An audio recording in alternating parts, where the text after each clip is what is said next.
পূর্ণতা দাঁড়িয়ে আছে মায়ের রুমের সামনে। ভয়ে ও ঠকঠক করে কাঁপছে। গতকাল রাত্রেই বাবা এসেছেন। আব্বু আসার পর থেকে পূর্ণতা ভয়ে ভীত হয়ে আছে। ফোন ধরার সাহস করতে পারছে না, কিন্তু প্রভাতের সাথে কথা না বলেও থাকতে পারছে না। এখন বিকেল, আব্বু আম্মু দুজনেই ড্রয়িং রুমে বসে আছে। পূর্ণতা এই সুবর্ণ সুযোগ হাতছাড়া করতে পারেনি, তাই তো চোরের মতো করে মায়ের রুমে চলে এসেছে। পূর্ণতা ঢোক গিলে আর চোখে চারপাশে চেয়ে চট করে ভেতরে চলে গেল। মায়ের ফোন চার্জে লাগানো। পূর্ণতা এগিয়ে এসে কাঁপা কাঁপা হাতে ফোনটা স্পর্শ করতেই দেখল ফোনে একটুও চার্জ নেই, 5% চার্জ মাত্র। এদিকে চার্জে লাগিয়ে রেখেছে, কিন্তু লাইন নেই। আম্মু সুইচ অন করতেই হয়তো ভুলে গেছে। পূর্ণতা মাথায় হাত দিয়ে ভাবল, আব্বু বাসায় এসেছে। আম্মুর সব ধ্যান এক জায়গায় জড়ো হয়ে গেছে, কোনো দিকেই আর খেয়াল নেই। আব্বুর সাথে যোগাযোগ করার প্রয়োজন নেই, তাই আম্মুর ফোনে চার্জও দরকার নেই। তাই তো এত অবহেলা। পূর্ণতা তাড়াতাড়ি করে সুইচটা অন করে চার্জে লাগিয়ে দ্রুত মুখস্থ নাম্বার ডায়াল করে কানে ধরল। বাই এনি চান্স যদি আব্বু এসে পড়ে। ভয়ে ওর হাত পা থরথরিয়ে কাঁপছে। ও শুকনো ঢোক গিলে রিং হওয়া শুনছে। পূর্ণতার হার্টবিট বেড়ে গেছে। ও বুকে হাত দিয়ে রেখেছে। কল রিসিভ হলো না। পূর্ণতা বিরক্ত হয়ে দ্বিতীয়বার কল দিতে যাবে, পেছন থেকে পূর্ণতার মা রোজিনা বেগম কথা বলে উঠল, ওখানে কি করছিস? পূর্ণতার হাত থেকে ঠাস করে ফোনটা টেবিলে পড়ে গেল। ভয়ে ওর বুকের ভেতরটা ধুকপুক ধুকপুক করছে। উত্তেজনায় কাঁপছে পূর্ণতা। মায়ের উপস্থিতিতে পূর্ণতা চোরের মতো ভয়ে আটকে উঠেছে। রোজিনা বেগম কপাল কুঁচকে এগিয়ে আসলেন। পূর্ণতা মায়ের দিকে তাকিয়ে মিনমিন করতে লাগলো। রোজিনা বেগম ফোনের দিকে তাকিয়ে বলল, ফোনে কি করছিলি? পূর্ণতার শঙ্কিত দৃষ্টিতে তাকালো মায়ের দিকে। রোজিনা বেগম কপাল কুঁচকে বলল, কেউ ফোন দিয়েছিল নাকি? পূর্ণতার চোখ মুখ চিকচিক করে উঠল। হ্যাঁ, ফোনের আওয়াজ পেয়েই তো আমি আসলাম। বলেই পূর্ণতা ফোনটা হাতে নিয়ে নাম্বার দেখানোর সুযোগ নিয়ে তাড়াতাড়ি করে প্রভাতের নাম্বারটা কেটে স্বস্তির নিঃশ্বাস ফেলল। শাহিন রুমে প্রবেশ করতেই পূর্ণতা মায়ের হাতে ফোনটা রেখে ছুটে চলে গেল। রুমে এসে পূর্ণতা ভয়ে ভীত হয়ে বসে আছে। একটুর জন্য বেঁচে গেছি। আম্মু যদি জানতে পারতো আমি প্রভাতকে কল করেছি, কি হতো? কিন্তু একদিন তো আম্মুকে জানাতেই হবে। তখন কি হবে? আম্মু কি খুব বকবে? দূর, কি সব যে ভাবছি আমি। আম্মু অবশ্যই প্রভাতকে মেনে নেবে আর খুশি হবে অনেক। প্রভাতকে আম্মু অনেক পছন্দ করে। তাকে মেয়ের জামাই হিসেবে মানতে পারবে না কেন? ছেলে হিসেবে প্রভাত পারফেক্ট। ওকে অপছন্দ করার মানেই হয় না। পূর্ণতা খুশিতে উৎফুল্ল হয়ে উঠল। প্রভাতের খবর কবে সবাইকে জানাতে পারবে। ইস, তারপর আর এমন লুকোচুরি করে কথা বলতে হবে না, সবার সামনেই কথা বলতে পারবে। পূর্ণতা প্রভাতের সাথে ফোনে খুব বেশি কথা বলতে পারে না। যখনই কল লাগায় প্রভাতকে, ওকে একটা ধমক দেয় লুকোচুরি করে কল দেওয়ার জন্য। এত ভয় পাই কেন প্রভাত? কল দিলেই ধমকায়, একটুও বোঝে না। ওর তো কথা বলতে ইচ্ছে করে খুব। ফোনে ঘন্টার পর ঘন্টা কথা বলতে ইচ্ছে করে। দেখাও তো বেশি করে না। এটা কোনো প্রেম হলো বলো? দেখা হয় না, কথা হয় না, কিচ্ছু হচ্ছে না। ওই দিন পার্কে মিরাকালি ভাবেই দেখা হয়ে গিয়েছিল। তারপর আর দেখাই হয়নি। ফোন দিয়ে ডিস্টার্ব করেও তার নাগাল পাওয়া যায়নি। পূর্ণতার নাক লাল করে বসে আছে। বিড়বিড় করে বলো, বেশি ভালোবাসি তো, তাই বেশি ভাব। একবার আমার সুযোগ আসুক, আমিও দেখিয়ে দিব। রাতে পূর্ণতা খাওয়ার টাইমে চুপি চুপি মায়ের ফোনটা নিয়ে নিজের রুমে চলে এলো। সবাই খেতে নিচে চলে গিয়েছে। পূর্ণতাও ডাক পড়ল। পূর্ণতা চেঁচিয়ে বলল, আম্মু, আমি একটু পর আসছি, তোমরা খেতে শুরু করে দাও। এবার খুব দ্রুত প্রভাত কল রিসিভ করলো। প্রভাত কলটা রিসিভ করেই বলল, পূর্ণতা, তোমাকে এতবার করে বারণ করার পরও তুমি কল দেওয়া বন্ধ করতে পারছো না? পূর্ণতা রাগী কণ্ঠে বলল, সত্যি করে বলো, তুমি আমায় ভালোবাসো তো? সেই দিন তুমি আমায় মিথ্যা বলেছিলে, তাই না? তুমি আমাকে ভালোই বাসো না, আমার সাথে নাটক করেছো, তাই না? বলতে বলতেই পূর্ণতা ফুঁপিয়ে উঠল। কি বলছো? মাথাটা কি নষ্ট হয়ে গেছে? ঠিকই বলছি। ফোন দিলে কেমন ভাব দেখাও, অথচ এটা দেখো আমি কত কষ্ট করে তোমার সাথে একটু কথা বলার জন্য উন্মাদ হয়ে থাকি। কত কাঠখড় পুড়িয়ে ফোনটা হাতে নেই। তোমাকে ফোন দিলে একটু সুন্দর করে কথা বলবে, প্রেম ভালোবাসার কথা বলবে, তা না সবসময় ধমক দিয়ে রাখো। জানো আজকে কত কষ্ট করে ফোনটা হাতে নিয়েছি? বিকেলেও তোমায় কল দিলাম, তুমি রিসিভ করলে না। তুমি ইচ্ছে করে আমার কল রিসিভ করনি, আমি জানি। তোমার আমার কল দেখলেই বিরক্তি লাগে। সেদিন ভুল করে দেখা হওয়াতে তুমি বিরক্ত ছিলে, কিন্তু মিথ্যা ভালোবাসার নাটক করেছো। এখন বুঝতে পারছি, এই যে 1 সপ্তাহ হয়ে গেল তুমি আমার সাথে দেখা করো না, ঠিক মতো কথা বলো না। এটা কোনো রিলেশন হলো বলো তো? হঠাৎ দেখা হলে শুধু ভালোবাসা দেখাও, এছাড়া তো আমাকে তুমি বলেও ভুলেই যাও একেবারে। পূর্ণতা ফুপিয়ে কাঁদতে লাগলো। প্রভাত থম করে চুপ করে গেছে। পূর্ণতার কান্নায় ওর বুকের ভেতরটা মোচড় দিয়ে উঠল। ও পূর্ণতার সাথে কথা বলার রিস্ক নেয় না ভয়ে। যদি বাসার কেউ জানতে পারে এই ব্যাপারে, মান সম্মান সব শেষ হয়ে যাবে। ওই বাসায় বিপদের সময় ও থেকেছে, এখন যদি তারা জানতে পারে পূর্ণতার সাথে ওর সম্পর্ক আছে, তখন তারা বলবে বিশ্বাসের সুযোগ নিয়েছি আমি। প্রভাত চায় না ওর জন্য পরিবার অপমানিত হোক, এজন্য পূর্ণতার কল দেওয়াটা ও স্বাভাবিকভাবে নিতে পারে না। কারণ এই ফোনটা ওর নিজের নয়। এভাবে লুকিয়ে ফোন দিতে গিয়ে যদি ধরা পড়ে যায়, ভয়ে ততষ্ট থাকে প্রভাত। প্রভাত একটা দীর্ঘশ্বাস ফেলে বলল, পূর্ণতা প্লিজ শান্ত হও। পূর্ণতা নাক টানতে টানতে বলল, আমি শান্ত হব না। তুমি যদি আমায় ভালো না বাসো, তাহলে তুমি আমার থেকে নিস্তার পাবে না। তোমায় আমাকেই ভালোবাসতে হবে, বুঝেছ? তোমার পূর্ণতা ছাড়া আর কোনো গতি নেই। প্রভাত হা হা করে হেসে উঠল ওর কথা শুনে। প্রভাত বলল, আচ্ছা ম্যাডাম, এবার রাখেন, কেউ দেখে ফেলবে। আমি কাল কলেজে দেখা করতে আসব, ওকে? কাল প্রভাত কলেজে আসবে, এটা শুনে পূর্ণতা খুশি হয়ে গেল। বলল, তুমি না আসলে আমি চলে আসব। আমি আসব? ওকে, মনে থাকে যেন। থাকবে। এবার রাখি। পূর্ণতা লাজুক কণ্ঠে বলল, না, একটা জিনিস লাগবে। প্রভাত ওর লাজুক স্বর শুনে বলল, কি লাগবে? তাড়াতাড়ি বলো, তোমার আম্মু চলে আসবে তো। আসতে পারে না, দরজা আটকে রেখেছি। বেশি সাহসী হয়ে গেছো দেখি। ফোন তোমার কাছে জানলে কি হবে ভাবতে পারছো? জানবে না। তুমি তাড়াতাড়ি একটা কিস দাও না। হোয়াট? ভ্যাবাচাকা খেয়ে গেল প্রভাত। পূর্ণতা জড়সড় কণ্ঠে বলল, কি হলো? আমি এত কষ্ট করে ফোন ম্যানেজ করে তোমায় কল দিলাম, আর তুমি আমায় একটা সামান্য কিস দিতে পারবে না? দেব না কখন বললাম? তুমি আমার কাছে আসো, একটা না আরো বেশি দিব। এখনই দাও না। এখানে কোনখানে দিব? দূর, ফোনের ওপাশ থেকে দাও না। সবাই যেভাবে দেয়। কপাল কুঁচকে এলো প্রভাতের। সবাই মানে কে দেয়? আরে আমাকে দেয় না, আমার বান্ধবীদের দেয়। ওরা বলেছে কল কাটার আগে সবার বয়ফ্রেন্ড কিস দেয়। আমি ফোনে কিস দেব না তোমায়। দূর, আনরোমান্টিক কোথাকার। বলেই পূর্ণতা একটা শব্দ করে কিস দিল। প্রভাত বলল, আমাকে সরাসরি দিতে হবে, এভাবে দিলে হবে না। পারবো না। নিজে তো সেটাও দিতে পারো না। আমি এত অভিজ্ঞ না, আগে কোনো গার্লফ্রেন্ডকে তো দেই নাই, তাই। ঢং। আমি মনে হয় কতজনকে দিয়েছি? দাঁতে দাঁত চেপে বলল পূর্ণতা। কথায় কথায় রাগ করো কেন? আমি সেটা কখন বললাম?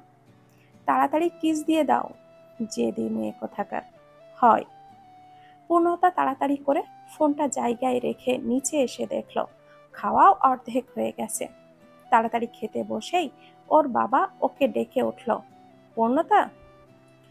পূর্ণতার পিলে চমকে উঠল। ও ভয়ার্ত চোখে তাকালো শাহিন আলমের দিকে।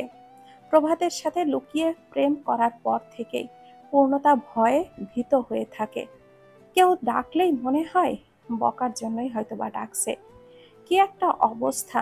নিজের বাসায় নিজেকেই চোরের মতো থাকতে হচ্ছে। কাপা কণ্ঠে পূর্ণতা বলল, জি আব্বু। তিনি খেতে খেতে বললেন, পড়াশোনা নিয়ে সিরিয়াস হয়েছে দেখে ভালো লাগছে, কিন্তু ঠিকমতো খাওয়া দাওয়াটা করতে হবে তো, স্বাস্থ্যের অবনতি হচ্ছে দেখা যাচ্ছে। রোজিনা বেগম ফোড়ন কেটে বলেন, তোমার মেয়ে খেয়ে থাকার না, বুঝেছ? রাগ জেদ তো কম না। তুমি বাসায় এসেছ তাই এত ভদ্র হয়ে উঠেছে, নয়তো বাড়ি মাথায় তুলে রাখে। পূর্ণতা কটমট দৃষ্টিতে তাকালো মায়ের দিকে। এ কি, মা নাকি শত্রু আমার? কেমন অভিযোগ করছে!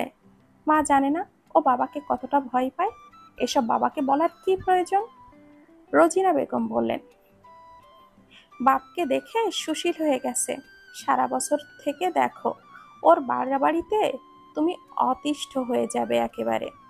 শাহিন আলম স্ত্রীর অভিযোগ শুনে হো হো করে হেসে উঠল। পূর্ণতা মাথা নিচু করে ভাত নাড়ছিল। ভেবেছিল মায়ের জন্য আজ বাবার কাছে ধমক খেতে হবে, কিন্তু ওকে বিস্মিত করে দিয়ে শাহিন আলম কিছুই বলল না। হাসতে হাসতে বাকি খাওয়াটা শেষ করে উঠে চলে গেলেন। পূর্ণতা অবাক হয়ে বাবার যাওয়ার দিকে চেয়ে বলল, আব্বু আমায় বকলো না? পরের দিন কলেজ থেকে বেরিয়ে পূর্ণতা দাঁড়িয়ে আছে প্রভাতের অপেক্ষায়। প্রভাত বলেছিল আজ আসবে, কিন্তু আসছে না কেন? রাগে দুঃখে পূর্ণতার চোখটা ছলছল করে উঠল। খুব অভিমান হলো। অভিমানে ওর চোখে জল চিকচিক করতে লাগলো। বিষণ্ণ মনে পূর্ণতা বাসায় ফিরে এসেছে। মুখটা যথেষ্ট গম্ভীর হয়ে আছে। প্রভাতের প্রতি এবার আর অভিমান হয়নি, রাগ হয়েছে। প্রভাত ইচ্ছে করে ওর অনুভূতি নিয়ে খেলছে। রাতে আসবে বলে আশা দেখালো, আর এখন কি করলো? আসলোই না। এর মানে কি দাঁড়ায়? ও আমার সাথে ইচ্ছে করেই খেলছে। আমাকে কি খেলনা পুতুল পেয়েছে? পূর্ণতা কলেজ ড্রেস পরে শক্ত হয়ে বসে আছে। রাগে ওর সবকিছু ধ্বংস করে দিতে ইচ্ছে করছে। পূর্ণতা ওর সাথে, প্রভাত ওর সাথে কেন এমন করেছে? রাগে ওর চোখ বেয়ে টপ টপ করে পানি পড়তে লাগলো। পূর্ণতা আওয়াজ পেল মা আসছে। ও তাড়াতাড়ি উঠে দরজাটা আটকে বলল, আম্মু, আমার খুব মাথা ব্যথা করছে, ঘুমাবো। এখন কি ঘুমানোর টাইম? গোসল করে খেতে আয়। তোর বাবা বসে আছে। আব্বু আর তুমি খেয়ে নাও, আমি পরে খাবো। কি হয়েছে দেখি তো, বের হ। আম্মু প্লিজ, একটু একা থাকতে দাও না। রোজিনা বেগম একটা দীর্ঘশ্বাস ফেলে চলে গেলেন। মাঝে মাঝে মেয়েটার যে কি হয় না। পূর্ণতা হাঁটুতে মুখ গুজে কাঁদতে লাগলো। রোজিনা বেগম নিচে নামতেই শাহিন আলম জিজ্ঞাসা করলেন, পূর্ণ কই?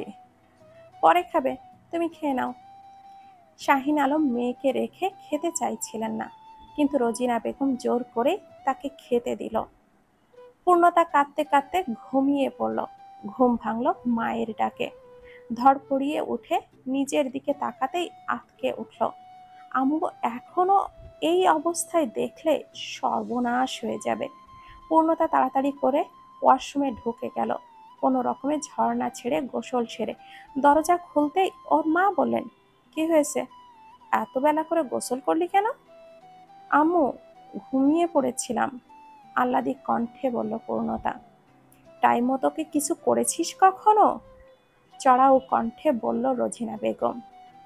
পূর্ণতা নিচে নেমে খেতে বসলো। খেতে খেতে কলিং বেলের আওয়াজ আসলো।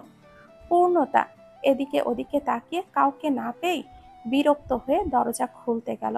পূর্ণতা রেগে বিড়বিড় করে বলল, দুঃখ বিলাস করে সারাটা দিন কাটালাম, এখন এই সন্ধ্যায় একটু খেতে বসেও শান্তি নেই। কোন আপদ এলো এখন? এই বাড়িতে তো আমি ছাড়া কেউ দরজা খুলতেও নেই। অসহ্য। পূর্ণতা রাগে নাক মুখ লাল করে দরজা খুলতেই চমকে উঠল। ওর চোখ দুটো রসগোল্লার মতো বড় হয়ে উঠল। ওর সামনেই দাঁড়িয়ে আছে হাস্যোজ্জ্বল মুখে প্রভাত। তার শ্যামবর্ণ মুখে স্নিগ্ধ হাসি। পূর্ণতা ফ্যাল ফ্যাল করে তাকিয়ে আছে, বিস্মিত। ও কথা বলতেও ভুলে গেছে। পূর্ণতার ধ্যান চূর্ণ করলো প্রভাত। প্রেম করতে বাসায় চলে এসেছি, একগাল হেসে বলল প্রভাত। থতমত খেয়ে পূর্ণতা সোজা হয়ে দাঁড়ালো। চোখ মুখ শক্ত করে নিল পূর্ণতা। দাঁতে দাঁত চেপে তাকিয়ে আছে প্রভাতের দিকে। তারপর চলে গেল ডাইনিং টেবিলের দিকে। প্রভাত বুঝল পূর্ণতা রাগে আগুন হয়ে আছে। ও দরজা আটকে ভেতরে এসে এদিকে ওদিকে তাকালো। আশেপাশে কাউকেই দেখা যাচ্ছে না। শাহিন আলমের সাথে প্রভাতের এখনো অবধি দেখা বা কথা হয়নি। এজন্য আজ 11টার দিকে হঠাৎ রোজিনা বেগমের কল পায়। ও কল দেখেই বুঝতে পারে এটা পূর্ণতার কল নয়, কারণ তখন পূর্ণতার কলেজে থাকার কথা। ও রিসিভ করেই সালাম দেয়, আসসালামু আলাইকুম আন্টি। ওয়ালাইকুম আসসালাম। আন্টি ভালো আছেন? আলহামদুলিল্লাহ ভালো আছি। তোমার কি অবস্থা? এই তো আন্টি ভালোই। পূর্ণতার আব্বু বাসায় এসেছে। পূর্ণতার এসএসসিতে তো ভালো রেজাল্ট করেছে তোমার জন্য, সেই থেকেই বলছে তোমার সাথে দেখা করবে। আজ তুমি ফ্রি থাকলে লাঞ্চে আসো একবার বাসায়। প্রভাত জানায়, আন্টি আমি আসব, কিন্তু লাঞ্চে না, সন্ধ্যায়। আমার বিকেলে টিউশনি আছে, ওটা শেষ করেই আসব। দুপুরে ইচ্ছে করেই প্রভাত কলেজে যায়নি। আজ দেখা করার কথা ছিল, সেটা কলেজে না হয়ে বাসায় হবে। এজন্যই পূর্ণতার কথা রাখতে পারেনি। এর মধ্যে মহারানী রেগে আগুন হয়ে গেছে। বাসায় এসে রাগ ভাঙাবে সেই আশাতেই ছিল। প্রভাত পূর্ণতার রাগ দেখে কিছু বলার সুযোগ পেল না। ও এগিয়ে এসে বলল, পূর্ণতা আই এম সরি। রাগ করছো কেন? পূর্ণতা দাঁত কিড়মিড়িয়ে বলে, দয়া করে তুমি আমার সাথে আহ্লাদ করতে এসো না প্রভাত। তুমি কি ভেবেছ আমি ছোট বাচ্চা? তুমি যতই অপরাধ করো না কেন, দেখা হলে দুটো মিষ্টি কথা বললেই আমি সব ভুলে যাব। আমার কষ্টের কোনো দাম কি তোমার কাছে আছে?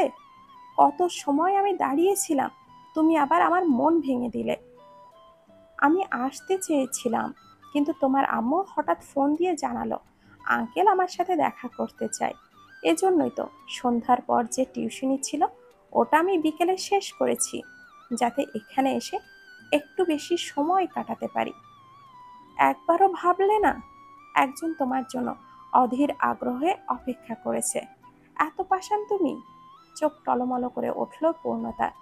কান্না চলে এলো ফের। পূর্ণতার ঠোঁট কামড়ে ধরে নিজের কান্নাটা আটকালো। প্রভাত আশেপাশে আর চোখে চেয়ে চট করেই কান ধরে বসে পড়ল পূর্ণতার সামনে। পূর্ণতা ভ্যাবাচাকা খেয়ে গেল প্রভাতকে এই অবস্থায় বসতে দেখে। প্রভাত ফ্লোরে বসেই বলল, প্লিজ ক্ষমা করে দাও, আর কখনোই তোমায় কষ্ট দিব না। অ্যাট লাস্ট, এই লাস্টবার ক্ষমা করে দাও না। পূর্ণতার রাগ পড়ে গেল প্রভাতকে এভাবে কান ধরে বসে কাকুতি মিনতি করতে দেখে। ওর রাগ কমে হাসি চলে এলো। ও খিলখিলিয়ে হেসে উঠল। ওর হাসি দেখে প্রভাতের দম আসলো। ছেলে মানুষই হলেও পূর্ণতার রাগ খুব ভয়ঙ্কর। রাগকে খুব ভয় পায় প্রভাত। পূর্ণতাকে কতটা ভালোবাসে সেটা বোঝাতে পারবে না কখনোই। কিন্তু পূর্ণতা রাগ করলে, ওর অভিমানে টকটকে মুখ দেখলে প্রভাতের দম যেন আটকে আসে, নিঃশ্বাস নিতেও কষ্ট হয়। পূর্ণতা হাসতেই প্রভাত উঠে দাঁড়িয়ে বলে, তোমার রাগ আমি কতটা ভয় পাই জানো তুমি? এত রাগ করো কেন? রাগের জন্য দিন দিন আরো শুটকি হয়ে যাচ্ছ। চোখগুলো তো গর্তে চলে যাচ্ছে। ঠিক মতো খাওয়া দাওয়া করো না, তাই না? আব্বুর মতো বলছো? আমি কি আসলেই শুকিয়ে যাচ্ছি? ঠোঁট উল্টে বলল পূর্ণতা। প্রভাত পূর্ণতার গালে হাত বুলিয়ে বলল, বেশি দুশ্চিন্তা করছো?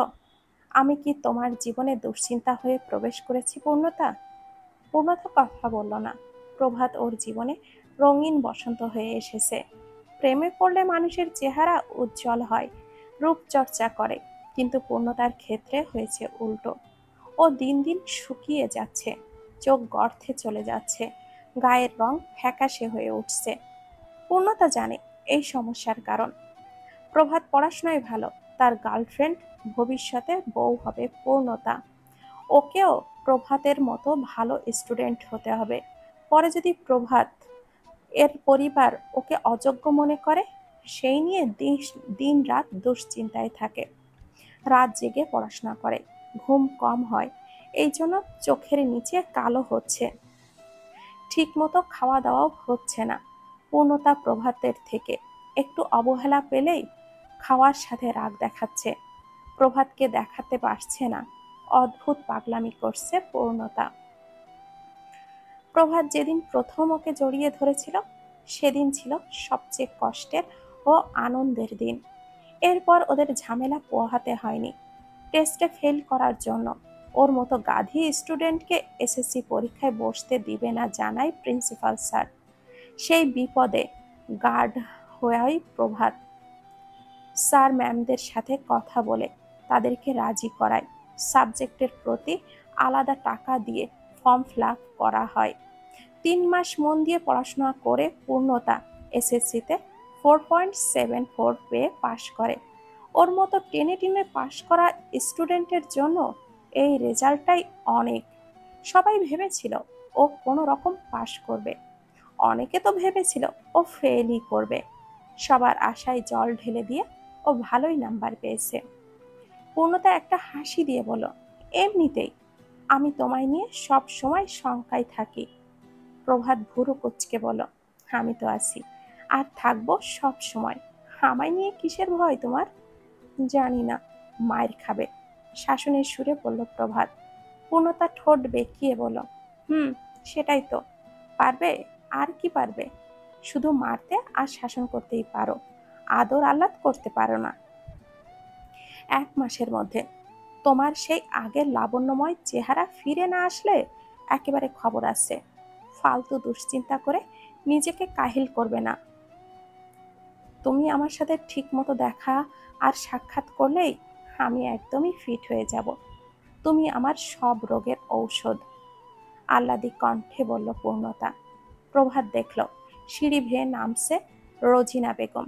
তাকে দেখেই প্রভাত ঝড়ের বেগে উঠে আরেক সোফায় গিয়ে বসল। পূর্ণতা আধ খাওয়া করেই হাত ধুয়ে এসে বসেছিল রাগ অভিমানের পালা কমাতে। মায়ের উপস্থিতিতে উঠে আবারও ডাইনিং টেবিলে গিয়ে বসল। রোজিনা বেগম এসেই বলল, আরে প্রভাত যে, কখন এলে? হেই তো আন্টি, একটু আগেই এসেছি। আমাকে ডাকবে তো?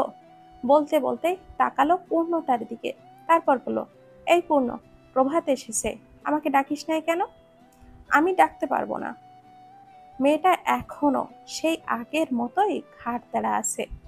মেয়েকে চোখ রাঙিয়ে দিয়ে বলল, প্রভাতকে? প্রভাত মৃদু হাসল তার কথায়। পূর্ণতার ড্রয়িং রুমে শুধু ঘুরঘুর করছে। আব্বু নিচে আসার পর প্রভাতের সাথে কয়েকটা কথা বলেছে। তারপর দুজনে নিশ্চুপ হয়ে বসে টিভি দেখছে। পূর্ণতা একবার যাচ্ছে তো আসছে। প্রভাত এখানে বসে থাকবে, আর ওর কি মন টিকবে রুমে? প্রভাত অসময়ে যাবার বাহানা দিয়ে উঠে দাঁড়ালো। পূর্ণতা জানে এই মিথ্যাচার করার কারণ।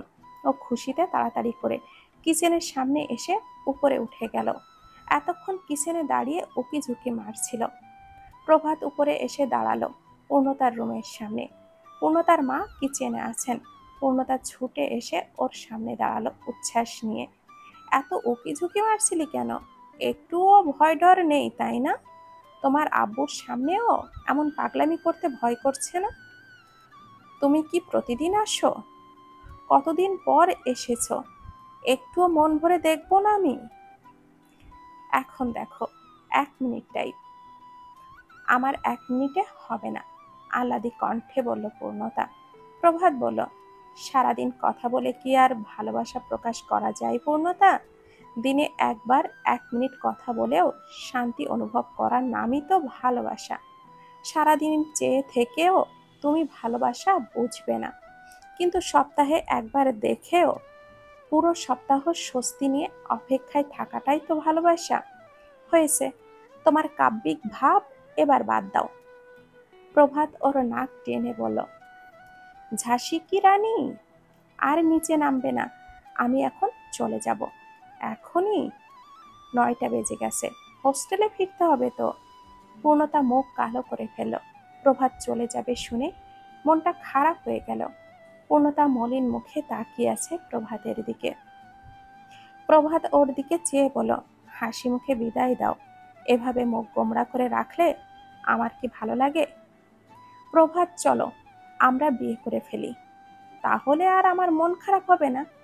তোমার বিদায়ে আমার মন বিষণ্ণ হয়ে উঠবে না, কোনো দুশ্চিন্তা হবে না তোমায় নিয়ে। তুমি আমি আমরা একসাথে থাকবো সব সময়, খুব ভালো হবে। ইস, ভেবেই আমার গায়ে কাঁটা দিচ্ছে দেখো। চলো না, সবাইকে সবটা বলে দেই। লাফিয়ে উঠে বলল পূর্ণতা।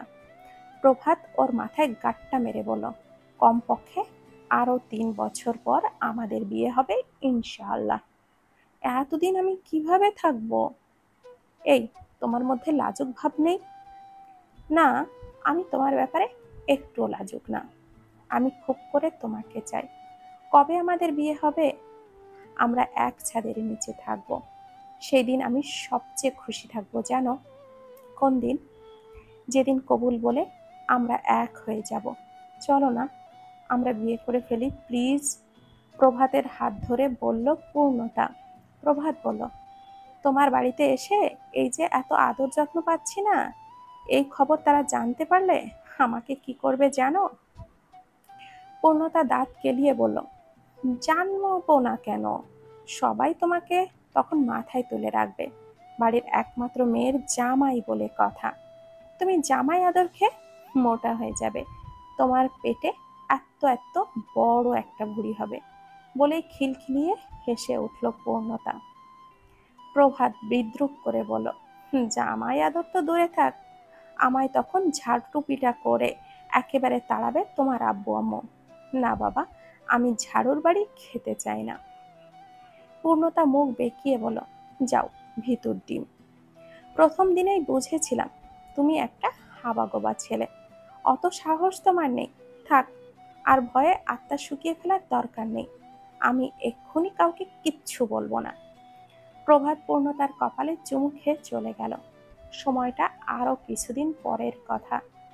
দিনটা খুবই স্পেশাল। আজ প্রথম পূর্ণতা শাড়ি পরেছে, ইচ্ছে করেই পরেছে। গত সপ্তাহে ওদের ক্লাসের এক মেয়ে এক ছেলের সাথে পালিয়ে গিয়েছে। পূর্ণতা সেই ঘটনা শোনার পর থেকে উৎফুল্ল হয়ে আছে। পূর্ণতা সুন্দর করে সেজে লাল টুকটুকে বউ হয়ে বাসা থেকে বের হয়েছে। বাসায় আজ কেউ নেই। আব্বু আম্মু দুজনেই গ্রামে গিয়েছে। চাচার সাথে আব্বুর কোনো জরুরি কথা, সেটা বলেই গিয়েছে। সন্ধ্যার আগেই বাসায় ফিরে আসবে বলল। পূর্ণতা এই সুযোগটাই কাজে লাগিয়েছে। ও বড় একটা ব্যাগ হাতে নিয়ে বাসা থেকে বের হলো। ওর গায়ে বোরখা, এজন্য আশেপাশের কেউ ওকে চিনতে পারল না। পূর্ণতার শাড়ির ওপরে কালো একটা বোরখা পরেছে। ফাঁকা অটোতে উঠেছে রিজার্ভ করে। পূর্ণতা নিজের কালো বোরকাটা খুলে ফেলল। সামনে থেকে আধবয়স্ক লোকটা চোখ বড় বড় করে তাকিয়ে আছে। পূর্ণতা আয়না বের করে নিজের চুল ও সাজগোজ ঠিক আছে কিনা চেক করে সুন্দর করে বসলো। পূর্ণতা মনে লাড্ডু ফুটছে। প্রথমবার শাড়ি পরেছে নিজে নিজে, কিন্তু ভালোই পেরেছে। নিজেকে নিয়ে ওর খুব প্রাউড ফিল হচ্ছে। ঢাকা বিশ্ববিদ্যালয়ের সামনে এসে পূর্ণতা ভাড়া মিটিয়ে নামলো ব্যাগটা হাতে। পূর্ণতা এক পলক ভেতরে থাকা বিল্ডিংগুলোর দিকে তাকিয়ে দৃষ্টি সরিয়ে ফেলল। বুকের ভেতর ধুকপুক করছে। প্রভাত ওকে এই অবস্থায় দেখে কেমন রিয়াক্ট করবে আল্লাহ মালুম জানে। ভয় ভয় লাগছে, কিন্তু ভয়কে ময়লার মতো ঝেড়ে ফেলে বলো, ভয় পাওয়ার কি আছে? আমি কি চোর? আমি ভয় পাবো কেন? আমি ভালোবাসি। যারা ভালোবাসে তারা কখনোই ভয় পায় না। ভালোবাসার চেয়ে বড় সাহস আর কিচ্ছুতেই নেই। পূর্ণতা ব্যস্ত রাস্তার দিকে তাকিয়ে আছে। একজন সাহায্য পাওয়ার মতো মানুষ খুঁজছে ওর দুই চোখ, যার কাছ থেকে ফোনটা নিয়ে প্রভাতকে কল দিতে পারবে। কিন্তু কেউ কি ওকে ফোন দিবে? পূর্ণতা লাল শাড়ি পরে দাঁড়িয়ে আছে, তাই সবাই ওকে ঘুরে ঘুরে দেখছে। পূর্ণতার হালকা অস্বস্তি লাগছে। সবার নজর দেখে ওর বিরক্তও লাগছে। বিড়বিড় করে বলে উঠল, জীবনে লাল শাড়ি পরা মেয়ে দেখে নাই নাকি? বিড়বিড় করলেও কথাটা জোরেই বলেছে পূর্ণতা। কেউ একজন পাশ থেকে রাগান্বিত স্বরে বলে উঠল, দেখেছে, কিন্তু সেটা বিয়ের আসরে। কিন্তু এভাবে ভার্সিটির গেটের সামনে কোনো লাল বেনারসি পরিহিতা নারী কেউ আগে কখনোই দেখেনি। পূর্ণতা চকিত তাকালো। প্রভাত চোখ মুখ লাল করে ওর দিকে তাকিয়ে আছে। পূর্ণতা ওর রাগী চোখ দেখে শুকনো ঢোক গেল। পূর্ণতা নিজেকে সামলে বলল, আমার টানে তুমি ফোন দেওয়ার আগেই চলে এসেছো? আমাকে কেমন লাগছে দেখো তো। তুমি এই বেশে এইখানে কি করছো? রাগান্বিত স্বরে বলল প্রভাত। পূর্ণতার প্রভাতের বাহু জড়িয়ে ধরল, বলল, আম্মুর বিয়ের শাড়ি আমি চুরি করে পরে এসেছি। কেন জানো? প্রভাত কপাল কুঁচকে নিল। পূর্ণতাকে এইখানে এই বেশে দেখে ওর চোখ কপালে উঠে গিয়েছিল। ওর ফ্রেন্ড একটু আগেই ওকে কল দিয়ে জানিয়েছে, প্রভাত, তোর গার্লফ্রেন্ড তো একেবারে নববধূ সেজে গেটের সামনে দাঁড়িয়ে আছে, তুই কোথায়? কি বলছিস? তোর মাথা খারাপ হয়েছে? ও এখানে আসবে কেন? মাথা আমার না, তোর খারাপ হবে। হাতে ইয়া বড় একটা ব্যাগ, মনে হচ্ছে একেবারে চলে এসেছে তোর কাছে। আচ্ছা, তোর গার্লফ্রেন্ডকে আবার জোর জবরদস্তি করে বিয়ে দেওয়ার চেষ্টা করছিল নাকি বাসা থেকে? এমন বউ সেজে এসেছে কেন? কাকে না কাকে দেখেছিস? ফোন রাখতো। ফালতু পেঁচাল শোনার টাইম নেই আমার কাছে। আরে, ও আসবে, তুই কি জানিস না? আচ্ছা, আমি ছবি পাঠাচ্ছি, তুই দেখ। প্রভাত চমকে উঠল। ছবি দেওয়ার দরকার নেই, আমি বাইরে আসছি। ওকে, কিন্তু প্রভাত, তোর তো মনে হয় আর হোস্টেলে থাকা হবে না রে? মানে, কি যাতা বলছিস? আমি হোস্টেলে থাকবো না কেন? কিভাবে থাকবি? বউ নিয়ে কি আর হোস্টেলে থাকতে পারবি? অতি শীঘ্রই তোকে নতুন বাসা নিতে হবে। বন্ধুকে ধমক দিয়ে কল কেটে বাইরে আসে দৌড়ে। এসেই লাল বেনারসি শাড়ি পরা পূর্ণতাকে দেখতেই ওর হৃদস্পন্দন থেমে যায়। পূর্ণতার গায়ে একেবারে লাল টুকটুকে শাড়িটা দারুণভাবে ফুটে উঠেছে। যে কোনো পুরুষের মাথা ঘুরিয়ে দেওয়ার জন্য এই শাড়ি পরা মেয়েটি যথেষ্ট। প্রভাত ঢোক গিলে নিজের দৃষ্টি সংযত করে এগিয়ে দাঁড়ায় পূর্ণতার পাশে। তারপর ওর হাতের বড় ব্যাগটা দেখে চমকে উঠল। পূর্ণতা কি ভেবে এভাবে এসেছে বুঝতে পারতেই থমকে গেল। প্রভাত দাঁতে দাঁত চেপে বলল, কেন এসেছ? পূর্ণতা এক গাল হেসে লাজুক কণ্ঠে বলল, তোমায় নিয়ে পালিয়ে যাবার প্ল্যানের জন্য। লজ্জায় পূর্ণতার শুভ্র গাল রক্তিম হয়ে উঠেছে। পূর্ণতা আর প্রভাতের দিকে আশেপাশের সবাই অবাক হয়ে তাকিয়ে আছে। প্রভাত রাগে চোখ মুখ আধার করে ফেলল। ঝামটা দিয়ে পূর্ণতার ধরা হাত নিজের বাহু থেকে ছাড়িয়ে নিল। এই দেখি তো, তুমি কি পড়ছো? স্মরণের হৃৎপিণ্ড লাফিয়ে উঠল। টান টান উত্তেজনা নিয়ে পড়ছিল। ওর বুকের ভেতরটা ঢকঢক করছিল। সেই মুহূর্তে কারোর আওয়াজ আসতেই চমকে উঠেছে। ও চোখ তুলে দেখে হৈমি ভ্রু নাচিয়ে তাকিয়ে আছে ওর দিকে। স্মরণ ঠাস করে ডায়েরিটা বন্ধ করে দিল। হৈমি কপাল কুঁচকে বলল, এটা কি হলো? তুমি আমায় দেখে ডায়েরি পড়া বন্ধ করে দিলে কেন? কি আছে ওতে দেখি? এই ডায়েরি কি তুমি তোমার এক্স গার্লফ্রেন্ডকে নিয়ে লিখেছো স্মরণ? স্মরণ কর্কশ কণ্ঠে বলল, এক থাপ্পড় দিয়ে দাঁত ফেলে দেব। তুই এখানে কি করছিস? আমার প্রশ্নেও তুমি করছো কেন বলো তো? আমি তো তোমায় খুঁজতে খুঁজতেই আসলাম, কিন্তু তুমি আমার চোখ ফাঁকি দিয়ে এখানে আসলে কখন? মায়ের খেতে না চাইলে আমার উপরে নজরদারি করা বন্ধ করো।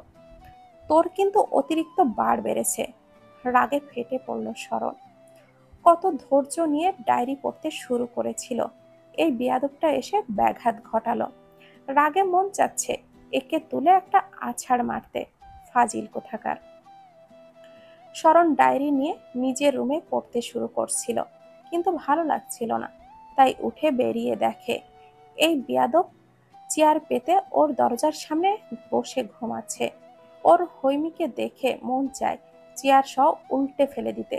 নিজেকে সামলে ও ডায়েরি নিয়ে বাগানে চলে আসে আর লাইটের নিচে দোলনায় বসে পড়তে আরম্ভ করে। তারপর কিভাবে সময় গড়িয়ে যেতে লাগে ও জানে না, শুধু জানে দুজনের মাঝে হারিয়ে গিয়েছিল, কিন্তু বুকে ব্যথা করছিল।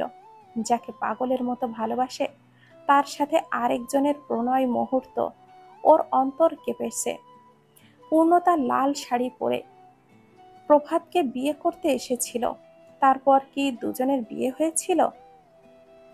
পূর্ণতার সেই চঞ্চল প্রাণবন্ত মুখটা দেখার জন্য স্মরণের বুকটা ফাঁকা হতে লাগলো। ইস, কতই না সুন্দর ছিল সেই মুহূর্ত।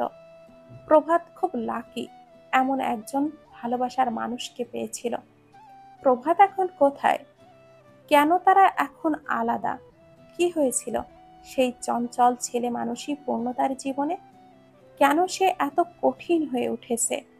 তার হৃদয়ে কেন ভালোবাসার স্থান নেই? কেন তার জীবনে প্রভাত নেই? জানার জন্য মনটা আকুলি বিকুলি করছে।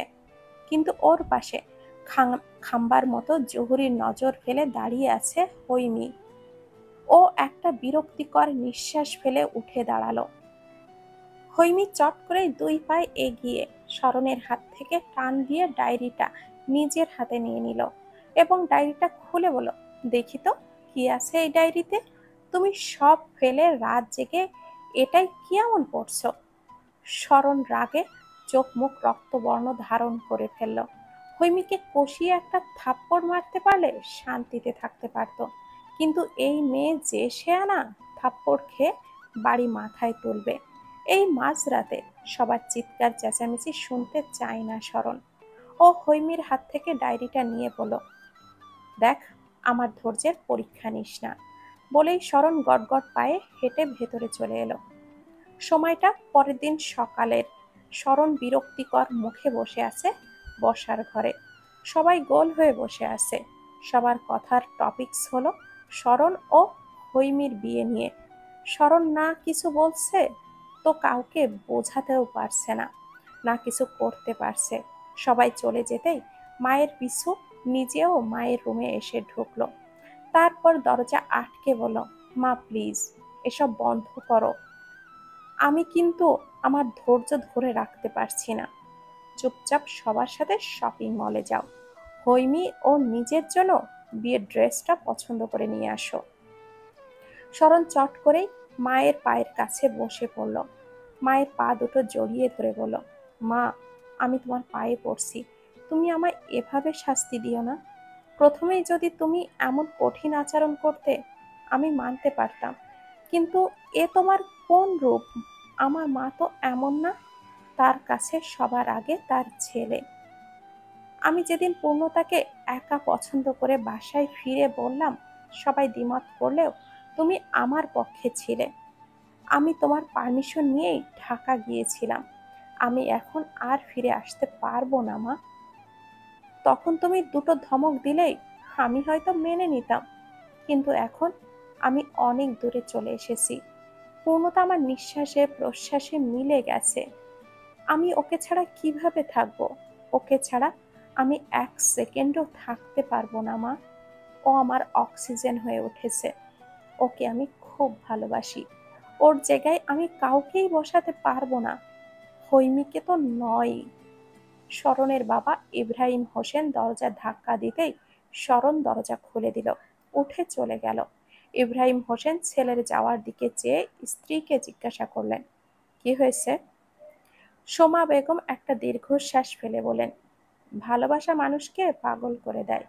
ছেলেটা পাগল হয়ে উঠেছে। ওই মেয়েটার এত জেদ। আমার ছেলেটা ওকে এত ভালোবাসে, আর মেয়েটা ওকে ফিরিয়েই দিচ্ছে। হৈমির সাথেই স্মরণকে বিয়ে দেব আমি। ওই অহংকারী মেয়ের জন্য নিজের ছেলের সুন্দর জীবনটা নষ্ট হতে দেব না। ইব্রাহিম হোসেন কিছু বুঝলেন না স্ত্রীর কথা। ছেলের সাথে তিনি কখনোই বন্ধু হয়ে উঠতে পারেননি। জড়তা তাকে ছেলের থেকে অনেক দূরে সরিয়ে দিয়েছে। কিন্তু মা ছেলের মধ্যে সম্পর্ক আলাদা। স্মরণ মায়ের রুম থেকে বিক্ষিপ্ত মুখে বের হতেই হৈমির সামনে এসে দাঁড়ালো। এসেই বলল, তাড়াতাড়ি চলো, বিয়ের শপিং করে আসি। ইস, আমার যে কি আনন্দ লাগছে। আর একদিন, তাই আমাদের বিয়ে। হুম, তুমি আমি, আমরা হাজবেন্ড ওয়াইফ হয়ে যাব। খুশিতে ওর চোখ মুখ ঝলমল করে উঠল। স্মরণ চোখ মুখ আধার করে ওকে বলল, সামনে থেকে দাঁড়িয়ে ব্যাঙের মতো লাফালাফি বাদ দে।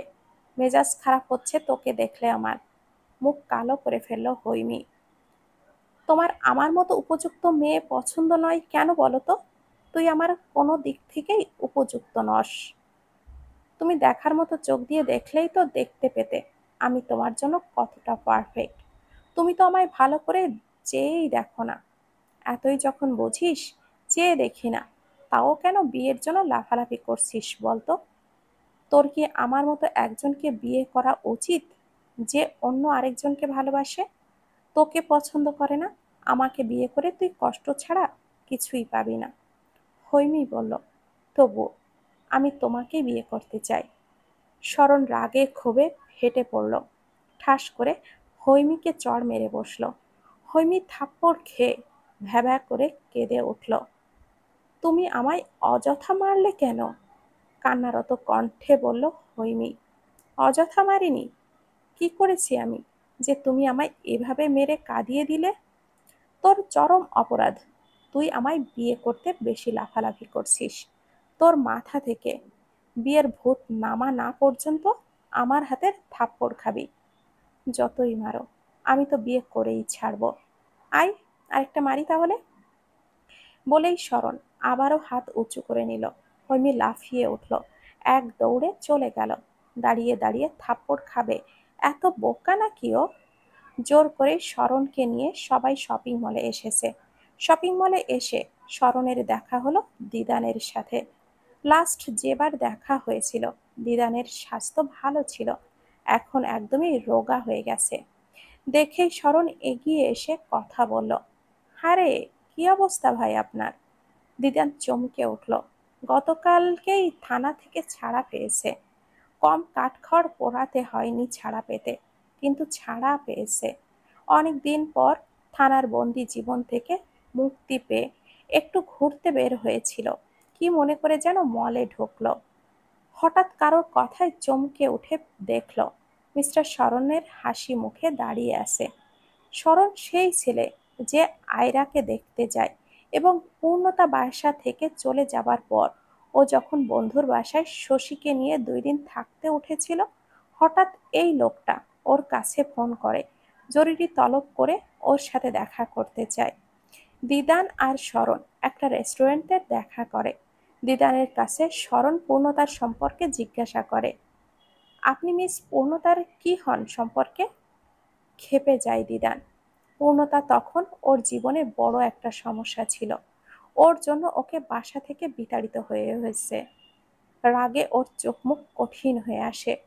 ওর চেহারা দেখে শরণ কপাল কুঁচকে বলে, কোনো সমস্যা? জি না। কেন? তার খোঁজ নিয়ে কি করবেন? শরণ অকপটে বলে দেয়, বিয়ে করব। দিদান বিস্মিত কণ্ঠে বলে, মানে? আপনারা তো আমার ভাগ্নির সাথে সম্বন্ধ হওয়ার কথা। সেটা তো আমি মানা করে দিয়েছি। আমি মিস পূর্ণতাকে বিয়ে করতে চাই। শুনলাম আপনি তার খালাতো ভাই। দিদান বিমূঢ় হয়ে বলল, খালাতো ভাই? হুম, আপনার আম্মু বলেছে তার বোনের মেয়ে পূর্ণতা। দাঁতে দাঁত চেপে দিদান বলে, মিথ্যা বলেছে আপনাকে? এই মেয়ে আমার কিছুই হয় না। হোয়াট? মিথ্যা কেন বলেছেন? দেখুন, আমি আপনার খালাতো বোনের সাথে প্রেম করার জন্য ঘুরছি না। আমি ওকে বিয়ে করতে চাই। মিথ্যা বলবো কেন? পূর্ণতা আমার কোনো খালাতো বোন না। সে আমার এক্স ওয়াইফ। গতকাল পূর্ণতার সাথে আমার ডিভোর্স হয়েছে। একদমে বলে থামল দিদান। চমকে ওঠে স্মরণ। চোখ ভরা মুখে ফুটে উঠল চরম বিস্ময়। কথা বলার যেন ভাষা হারিয়ে ফেলেছে। এতক্ষণ কত কথাই না বলছিল। দিদান দেখতে পেল তার চোখের সেই চাঞ্চলতা দূর হয়ে গেছে। চোখে মুখে ফুটে উঠেছে অবিশ্বাস। আপনি আমার সাথে জোকস করছেন কেন ভাই? থমথমে কণ্ঠে বলে দিদান। আপনার সাথে মিথ্যা কথা বলে আমার কি লাভ বলেন তো? জানি না, দুর্বল সুরে বলল স্মরণ। দিদান বলে ওঠে, ওই মেয়েকে বিয়ে করলে লাইফ বরবাদ হয়ে যাবে আপনার। আমার লাইফ থেকে তো গেছে, কিন্তু আমাকে ধ্বংস করে দিয়ে গেছে। ওই মেয়ের জন্য মা আমাকে বাসা থেকে তাড়িয়ে দিয়েছে। এখন বউ নিয়ে রাস্তায় ঘুরছি আমি। মিস পূর্ণতা আপনার বউ হলে আরেক বউ কোথা থেকে আসলো? আকাশ থেকে পড়ে বলল। থতমত খেয়ে গেল দিদান। স্মরণ বলল, বলুন। দিদান তখন বলে উঠল, আসলে পূর্ণতার সাথে বিয়েতে আমি রাজি ছিলাম না। অনেকদিন ধরেই শশী, মানে আমার বর্তমান স্ত্রী, ওর সাথে আমার সম্পর্ক ছিল। দুজনে একসাথে বিদেশে যাওয়ার সময় পাসপোর্ট ঠিক করি। হঠাৎ মা বিয়ে ঠিক করে ফেলে আর পূর্ণতার সাথে এক প্রকার জোর করে বিয়ে দেয়। বিয়ের রাতে ওকে আমি স্পর্শও অবধি করি না। সকালবেলা ব্যাগ হাতে প্যাক করে ফ্লাইট আজকে বলেই চলে আসি। আসলে আমার আরো 2 দিন পর ফ্লাইট ছিল, কিন্তু বাসায় মিথ্যা বলি। তারপর 5 বছরে শশীকে অনেকভাবে বিয়ে করতে চাই, ও রাজি হয় না। এদিকে আমি ওখানে একটা বিদেশির সাথে সম্পর্কে জড়িয়ে পড়ি। তারপর থেকে শশী আমাকে খুব চাপে রাখে। ওকে খুব ভালোবাসতাম, সব কিছুতে ভালোবাসা খুঁজে পেতাম। বাংলাদেশে আসার সব ঠিক হতেই শশী আমায় বলে বাসায় গিয়ে মিথ্যা বলতে হবে, আমরা বিবাহিত। আমি যদি এই সাহস দেখাতে পারি, ও নাকি আমায় বিয়ে করবে। আমিও তাই করি। এদিকে বাসায় এসে দেখি পূর্ণতা এখনো বাসায় পড়ে আছে। ভয় পেয়ে যায় শশী। সব জানার পর যদি কি করবে? তারপর আর কি, ভয়টাই সত্যি হয়। শশী সব জানতে পারে, কিন্তু তার আগে আমাদের বিয়েটা হয়ে যায়।